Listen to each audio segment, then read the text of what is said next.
part of the whole entire painting process, even though it might seem that we've worked an awful lot up until this point and there's only really a few more steps to go. But I want you to think of this section as like adding the definition to your groundwork. So really if you broke it down into 3 main stages, you'd have your initial concept stage, and that will include the grayscale value composition and adding your color pass. And then the second stage would be to add definition using the lasso tool. And the final stage would be to, finalize your overall composition, move things that need to be moved, and then add the final layer of effects and atmosphere. So I want to go over how to use the lasso tool with you in this lesson, and what I'm going to do is show you how I will add definition to the mountains and the background cliff face behind the structure. Okay, so let's start over here in the foreground on the left hand side. As you can see, I've done quite a bit of work already to give it a very nice organic feel. There's quite a bit of implied sort of highlights, not too overly over the top, just very subtle shading going on, and it does feel very much like a rock face on the left. But as you can see, even with the brush, it doesn't give a nice edge or a nice defined look. So I'm going to switch to the lasso tool, and along these edges here, I'm going to draw. These are essentially the highlights. So I'm drawing the highlights of rock. So I'm holding down Shift to add to each selection, and then I'm going to select a lighter color and brush over those selections. And if I deselect, you can see immediately it gives a much stronger and defined look. So I'll do that again, using Shift and drawing small details with the lasso tool.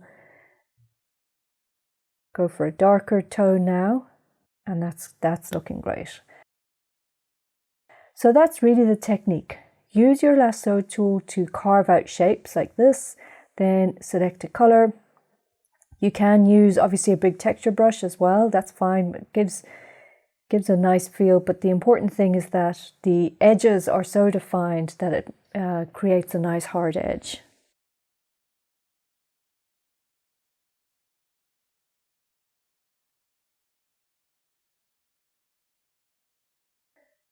Okay, so I'm going to hide the character out of the composition for the moment. Let me work on the foreground area over here. What I'm doing here is just adding in little rocks. So using the lasso tool, drawing the shapes and then painting over it. It's going to give me the impression of bits of rock on the floor there, on the ground.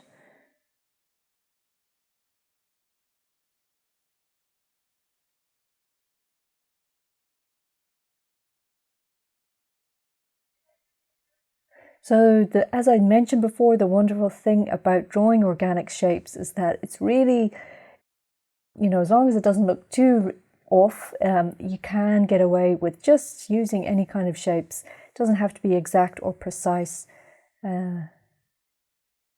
So that's why it's really easy with this technique just to use the lasso tool and draw irregular organic shapes and paint them in.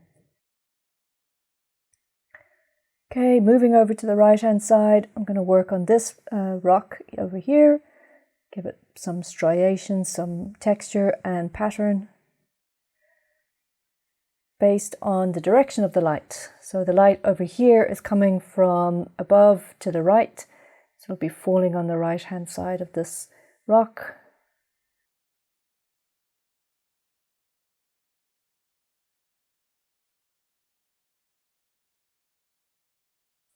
Okay, so what I want to do now is give a little bit of texture, a little bit of definition to the center of my plane. And as I said before, I thought maybe this could be, a dry riverbed or something like that leading towards that structure. So using the lasso tool, I'm going to kind of give that impression by very, very sort of loosely painting over it.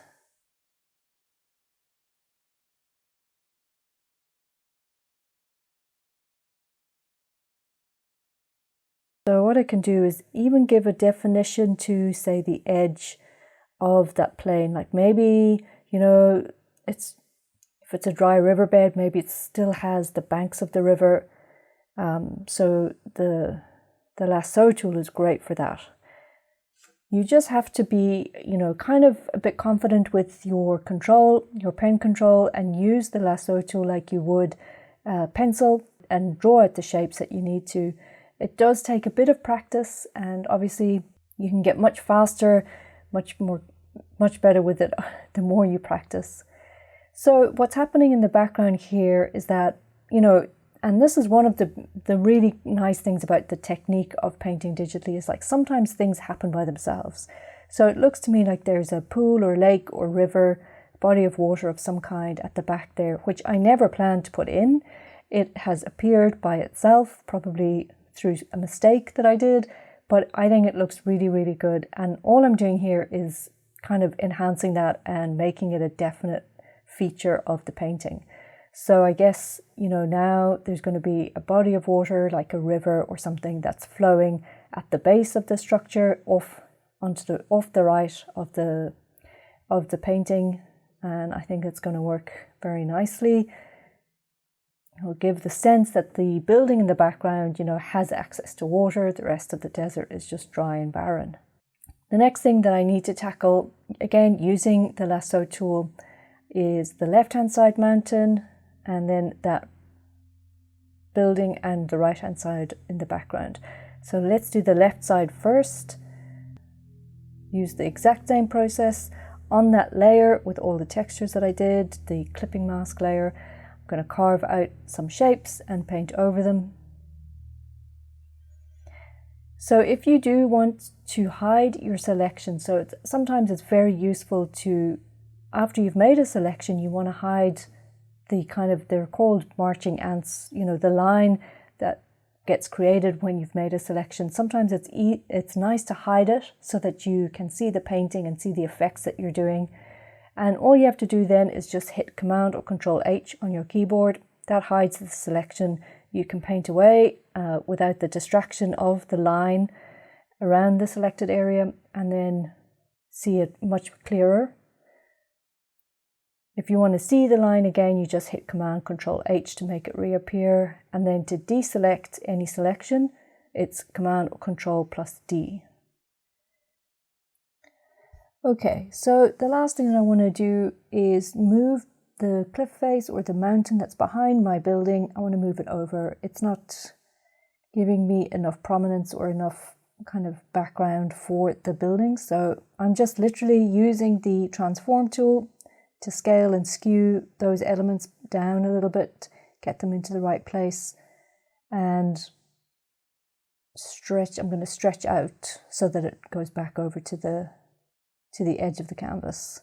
That's all at this stage you can easily do that without things becoming looking too disjointed. So now I want to show you, using the lasso tool, how to make a bit more of a realistic rocky texture. So what I'm doing is using the lasso tool with the Shift key selected, and I'm drawing broken up shapes. So, a rock or a cliff face with a bunch of rocks is going to look jagged and have all of these fissures inside, like broken areas, gaps. So I'm drawing like a jigsaw puzzle nearly of shapes that are going to fit into each other. And in my mind's eye, in my sort of intention or whatever through this, these shapes are the shapes that are facing the light. So they're the top surfaces of rocks.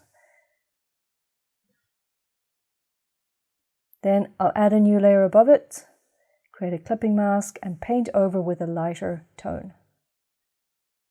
I'm using Command H to hide the selection while I do this. Now I'm going to invert the selection so the outside area is selected, and do the same thing with a darker tone.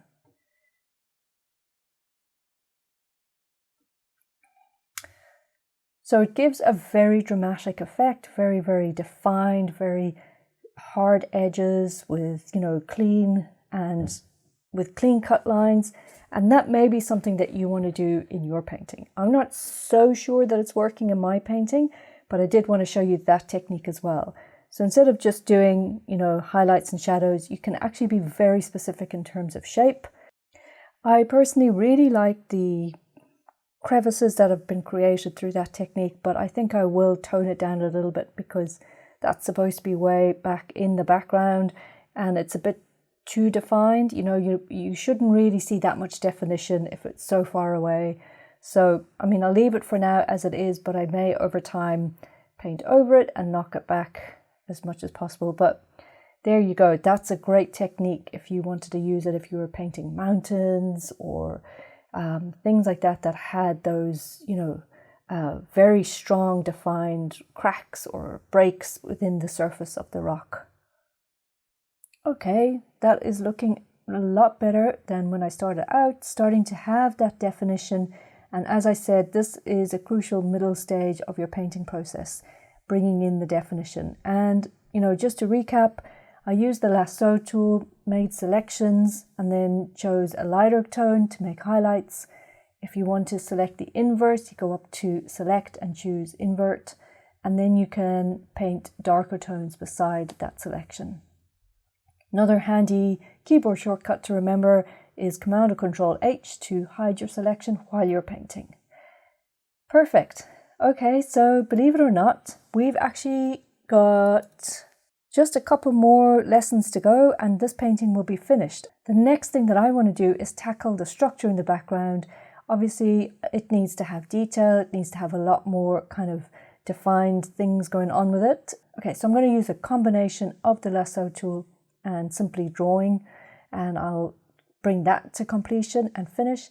Then after that, we will do final finishing touches. We're going to add my character back in and that'll be it. We'll be finished.